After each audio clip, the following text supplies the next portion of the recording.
mengapa kita harus bermadhab. Mengapa kita harus bermadhab? Benarkah seorang muslim harus bermadhab?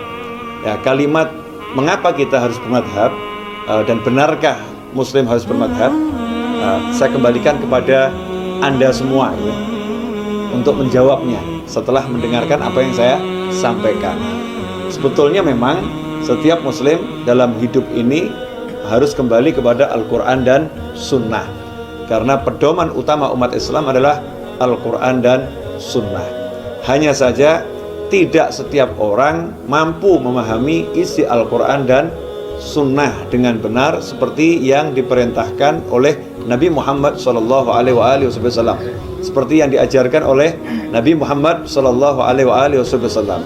Karena itu umat Islam diperintahkan untuk belajar kepada ahlinya, ya, belajar kepada ahlinya, belajar Al-Quran dari ahli tafsir, belajar hadis dari ahli hadis.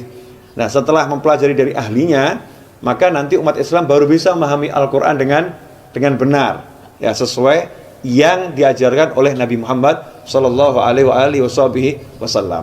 Maka bermuncullah ulama-ulama yang mengambil kesimpulan-kesimpulan hukum dari Al-Quran, dari hadis tentang ajaran-ajaran sholat, ajaran-ajaran puasa, ajaran-ajaran zakat, ajaran-ajaran haji, umroh, dan seterusnya.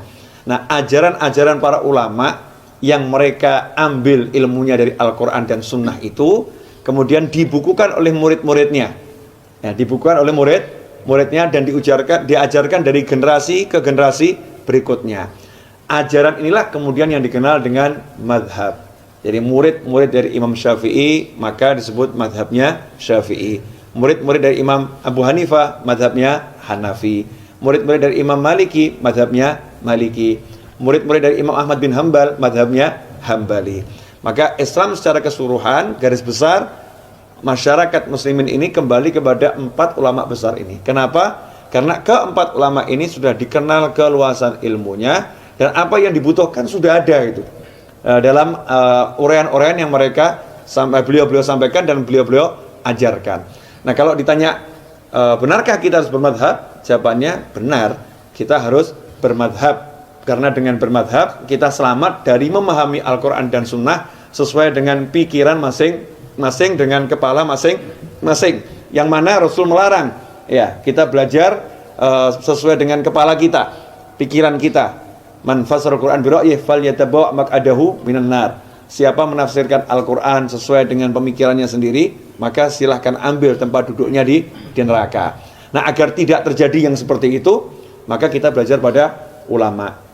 Udah ada ulamanya. Alhamdulillah di Indonesia mayoritas mengikuti ulama yang bernama Imam Syafi'i, sehingga madhabnya dikenal madhab Syafi'i. Di negara lain mungkin berbeda. Di Mesir juga ulama yang dikenal adalah Imam Syafi'i, sehingga madhabnya adalah Syafi'i.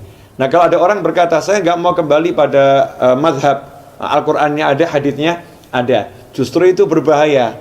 Nanti dia akan mengambil hadis secara tidak lengkap. Karena hadis tentang takbiratul ihram misalnya bukan cuma satu hadis. Hadis tentang ruku', ya, bukan cuma satu hadis. Hadis tentang bagaimana cara duduknya Nabi Muhammad SAW, ya, ketika tahiyat awal, tahiyat akhir, bukan satu hadis. Karena hadisnya itu banyak dan terkadang hadis yang satu dengan hadis yang lain tampaknya saling bertentangan.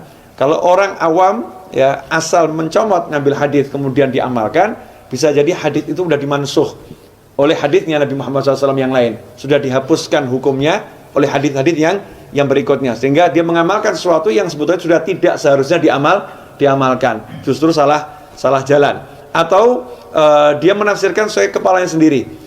Kalau dibuka pintu seperti itu, maka setiap orang nanti mengambil Al-Quran, setiap orang mengambil hadis, sehingga muncul ajaran yang jumlahnya sangat banyak yang tidak terkendali. Nah, untuk mengendalikan ajaran ini sehingga tidak simpang siur, tidak salah paham, tidak salah tafsir, maka diperlukan metode belajar yang benar, dan metode belajar itulah disebut dengan bermadhab.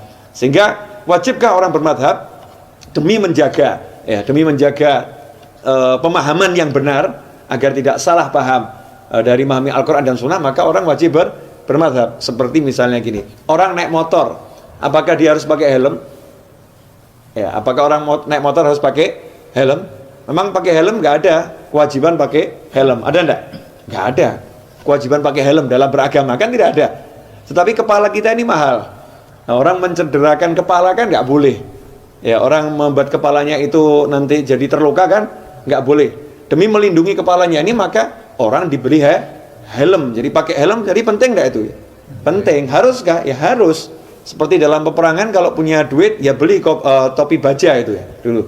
Atau baju baja. Kenapa? Karena melindungi nyawa, jantung, kepala, itu bagian dari hal yang harus dilakukan. Insya Allah Anda bisa menyimpulkan sendiri ya, bagaimana kita ini bermadhabkah atau tidak harus bermadhab. Nah, sementara semua ulama yang saya sebutkan tadi, mereka semua mengambil sumber hukumnya berdasarkan dari Al-Quran dan Sunnah. Nah, kalau kita mengambil madhab, berarti kita mengambil ilmu dari Al-Quran dan Sunnah. Sehingga kalau ada orang mempersoalkan, ya orang yang bermadhab, justru orang itu orang yang mempersoalkan orang-orang yang sedang kembali kepada Al-Quran dan Sunnah. Semoga barokah dan manfaat. Mohon maaf atas segala kekurangan. Wabillahi taufiq wal hidayah. Wassalamualaikum warahmatullahi wabarakatuh.